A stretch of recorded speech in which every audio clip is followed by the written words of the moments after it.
Now, it's not often when nostalgic games, let alone licensed ones, hold up. This one isn't one of them, but I'd be lying if I said I still didn't enjoy it.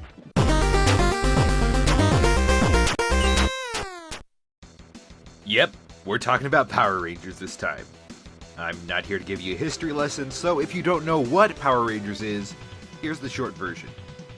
The Power Rangers series is an American adaptation by Saban Entertainment of the Japanese television show Super Sentai. And that's all I know. Told you it'd be short. Now, I never exactly got into the whole Power Rangers craze, let alone Mighty Morphin. I just started with Samurai and made my way backwards. Granted, I didn't want to watch all of them, so after finishing Samurai, I went straight into Mighty Morphin. You're not here to hear my history with Power Rangers though, because honestly, it's not that interesting. You're here to hear me talk about the game, darn it! Why I even decided to talk about this of all things is because the date of release for the video, November 27, 2015, marks the 20th anniversary since Mighty Morphin Power Rangers went off the air.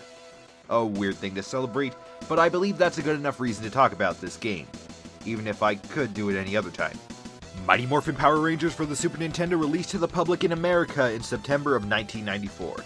I wasn't alive back then, so I can't say how it went, but a year later, 2 days before Mighty Morphin ended in America, the game released in Japan. And we still never got a Super Sentai game in return. Crap. Sentai aside, like I said, the game may not hold up, but it was still enjoyable. How much? We'll find out soon enough because it's Morphin time! Don't expect much from the story. Like, at all. But before we can judge, let's see what the manual has to say. Don't look now because her hideousness is back and she's meaner and uglier than ever. This time Rita Repulsa is out to pulverize the Power Rangers once and for all, and she's brought all of her nasty friends along to do the dirty work. But Jason, Trini, Billy, Kimberly, and Zach are at their morphing best with the awesome power of the Super NES machine on their side. I don't know how that enhances their power, it should actually weaken it, but, you know, details. Incredible graphics, amazing sound, and unbeatable action make this Battle of Good and Evil an instant SNES classic. The game features 7 challenging levels of play, ending with breathtaking all-out battles against Rita's most fearsome henchmen, including Bones, Eye Guy, and many more. Only the power of the Super NES can put all of these characters and excitement of the phenomenal hit TV series right at your fingertips. So what are you waiting for? Morph into action now with Mighty Morphin Power Rangers. That sounded more like the end of a review than a story, but you know what, I'll take it. Power Rangers SNES is a beat-em-up platformer hybrid game, and it does a pretty good job at doing it too. You can play as all the Power Rangers except Tommy because... forget Tommy. Seriously though, the Rangers we do have feel vastly different in terms of their attack speed, range, and strength. Billy, for example, is garbage in human form, but if you can make it all the way to the Ranger part of a level, he's top tier. By far. However, Trini is the exact opposite. She can dish out the best attacks in human form, but her Ranger attacks have the poorest, well, range out of all the others. The balancing feels very fair for the most part, it's just a bit challenging to clear some levels with certain Rangers. How do the levels fare? Thankfully, each setting feels completely different from the next, whether it be a park, a theater, the sewers, or something else.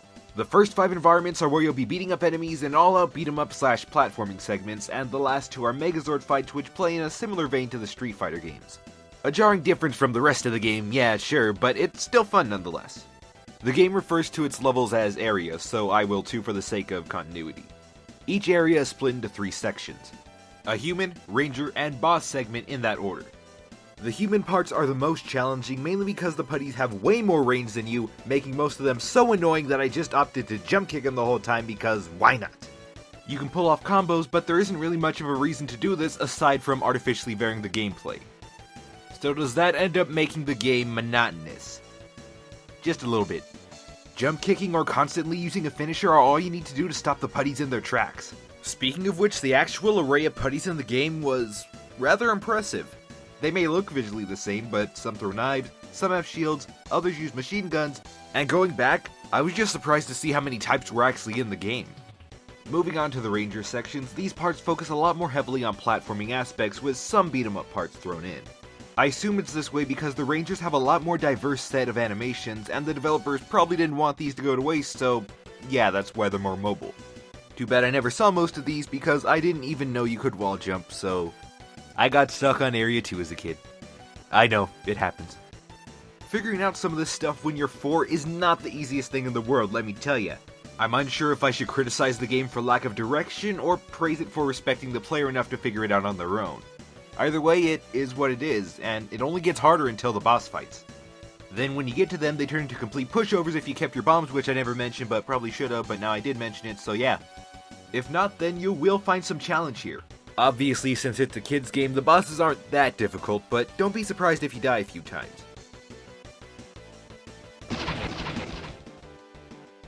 The graphics and overall visual style are good. I mean, there aren't many definable faces on the characters, and I don't think Zack's would be something even remotely passable in this day and age for entirely different reasons, but other than that, it looks alright. Although it bothers me more than you could ever imagine that each ranger is just a recolor of the Red Ranger. It doesn't make any sense. Why does everyone become ripped? None of them were ripped in the show, just look at this! I guess they were trying to be like the toys, but in that case, the heads are still wrong. Nitpicking aside, it's perfectly serviceable, not my favorite use of sprites, and the character designs aren't the best, but the Megazord battles look nice at least, so yay? Sorry, there's just not much to say. There was nothing that popped out to me visually, but it's not a bad style, just not what I would've went for. The music, however, yes, I can finally talk about it. From the pretty sweet rendition of the main Power Rangers theme to each and every level song, and the awesome boss battle music, it feels like you can just get up and dance to it.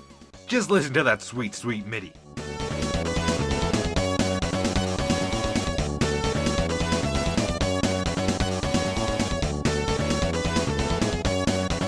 Now, 10 songs isn't much.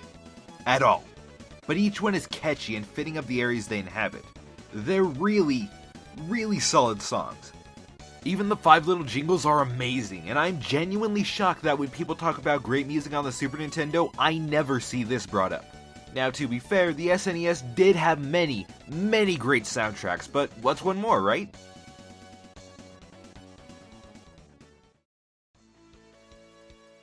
So, revisiting this game after all this time? It's weird, man.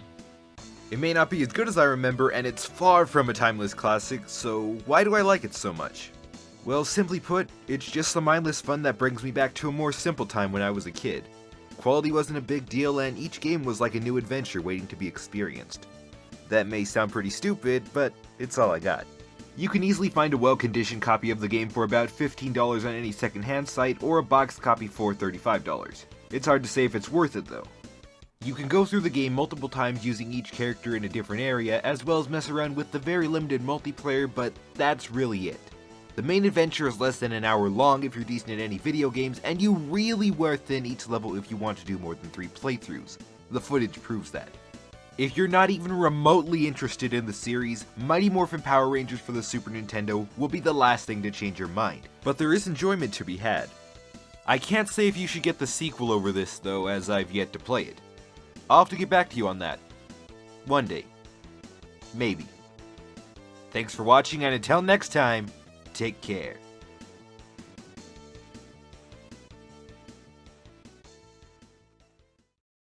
Well, we have more End Slate. Isn't that great? Well, you know, it is great. We did pass 450 subscribers recently, like the day before I uploaded this video, so that's pretty cool.